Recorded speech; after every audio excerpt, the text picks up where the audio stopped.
Welcome to Media Kit. It's a rare thing when a game can provide every player with a unique experience. I mean when no two players had the same experience.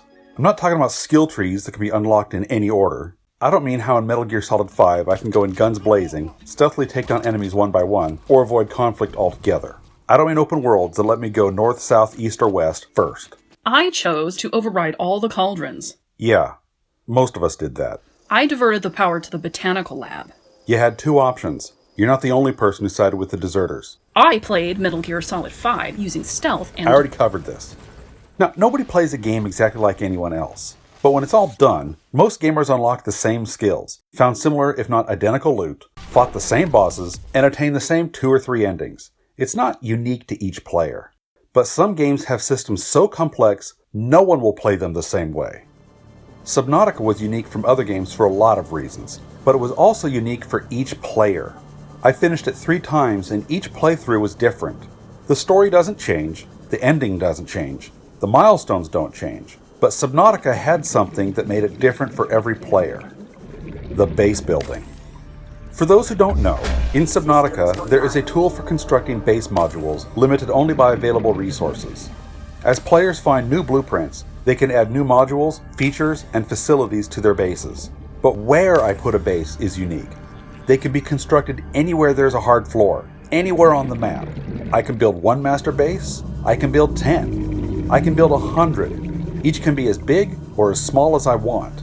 Each can serve a different purpose depending on where and why I put it there. Their placement is unique, their designs are unique, their functions are unique, and few games have that kind of diversity built in. I'm not saying no other games, just most games don't. Watch Dogs Legion belongs in that group. After 140 hours, I finished it. I like taking my time. In Legion's case, it's the team building mechanic, the play as any NPC feature Ubisoft marketed the game on. Play as anyone. It was so much more fun than I thought it'd be, but it also means no one played it like I did. I think everyone can say that. Worth noting here, while I really enjoyed my time playing Legion, it's far from the best game I've ever played. I wish it had more diversity in missions. I wish the Bagley AI character wasn't so annoying. Just to let you know, if the police catch you with that, they'll have the right to search you in the you-know-where. Or in it at all. And like Watch Dogs 2, I wish there were more car-centric missions. But no, cars are mostly just for getting around and running away. But let me share a little of my experience. My first recruit was a doctor who could infiltrate medical facilities and owned a tranq rifle. Apparently, lots of medics do that in London.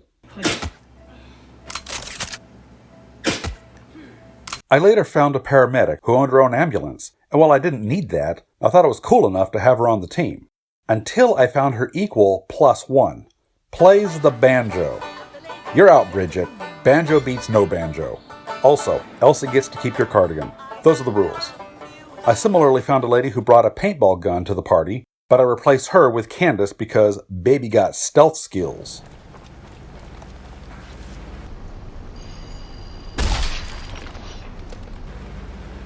What the hell is that paint?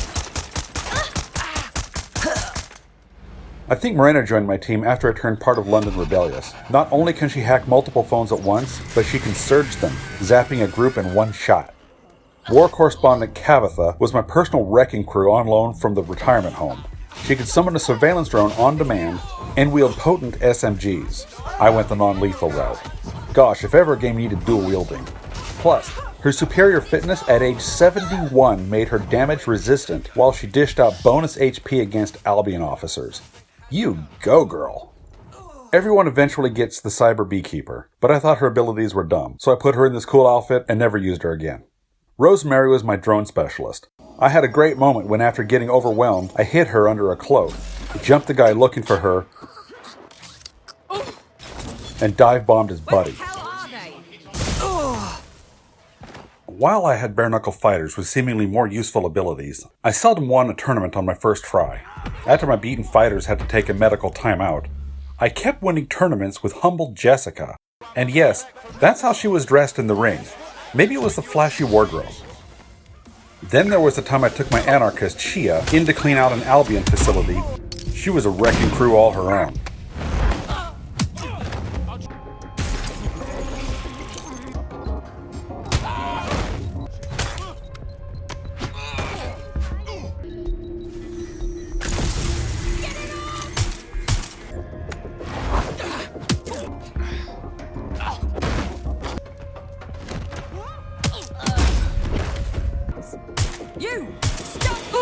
Nikki was a professional janitor, a profession I felt she needed to compensate for, and I did, by buying her this outfit I had to piece together from different stores.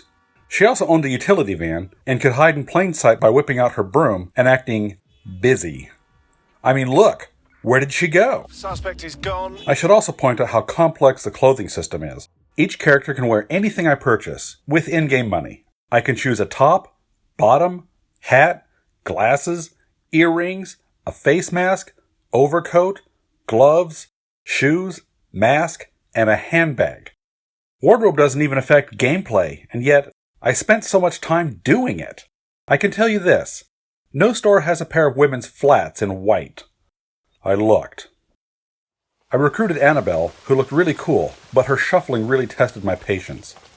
Then I met Stacy, who could not only run, but could do it quietly. Playing her was fun. You get the sudden urge to turn on all your friends. You will close your eyes and fall into a deep slumber. I recruited a number of drivers, most of whom came with their own hot rods on demand. But my best driver? Enid. While she always had to borrow a car, she could hack vehicles to clear the path ahead, and the heat would give up on her faster. Also, the rarest car in the game, the elusive and beautiful DeVale VK7. The only car in London with gull-wing doors. I almost never saw it, until I recruited somebody who owned one. Chicks dig the car. Or me, I guess. I dig the car. Also, I'm kind of into Corey's eye makeup. Those were some of my team faves. Now, in profiling London citizenry, I also encountered an activist toting a grenade launcher. I mean, that tracks. A transit operator who was a skilled evasive driver, and apparently did it in a double-decker bus, which she owned. A food critic who could barely walk, owned a discount shopping card, and was a shopaholic, and wouldn't just take people down, but would go through their wallets before leaving their limp bodies. A transient who was simultaneously physically fit and could barely walk. A hobo sleeping in the park who also owned his own ambulance. A street performer playing guitar whose one skill was identified as trumpet. I should have recruited her. She looks cool. A gastroenterologist dealing with regular flatulence and hiccups. When I replay the game, and I totally will, I'm grabbing her if I run into her again. I also ran into former members of my team, and current members I wasn't controlling at that moment. I can't disagree with critics who say the game didn't really take advantage of character uniqueness. Only the badasses can wield heavy weaponry, only some people have close combat skills, only some people own vehicles or driving skills, and only some people own drones or have smoke grenades, etc. But the tools that everyone can use are numerous and effective. But I definitely found myself playing differently when using characters with different abilities.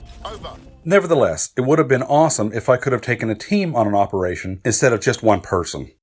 Wouldn't it be cool if I had to survey a scene with my drone expert, or I'd lose track of the enemy positions? Then I'd send in my hacker to take down the defenses while my hard hitter rescued a VIP. Then we all had to escape in a waiting vehicle where my driver kept the engine warm. Maybe in Watch Dogs 4. Still, it's not about the game I didn't play, but the game I did. The missions were fun enough. But what I loved was my team. I maxed it out at 44 members, all women. Sort of a Charlie's Angels thing going on there.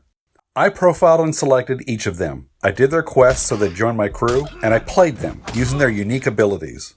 My team was unique. The people I recruited were unique. Which ones I took on which missions was unique. How I dressed them was unique. And while the game's story and missions were fun, if lacking in freshness after a while, I spent hours just forming my team and loved it. The story and the missions don't change, but like the base building in Subnautica, the team in Watch Dogs Legion makes every playthrough its own. Thanks for watching.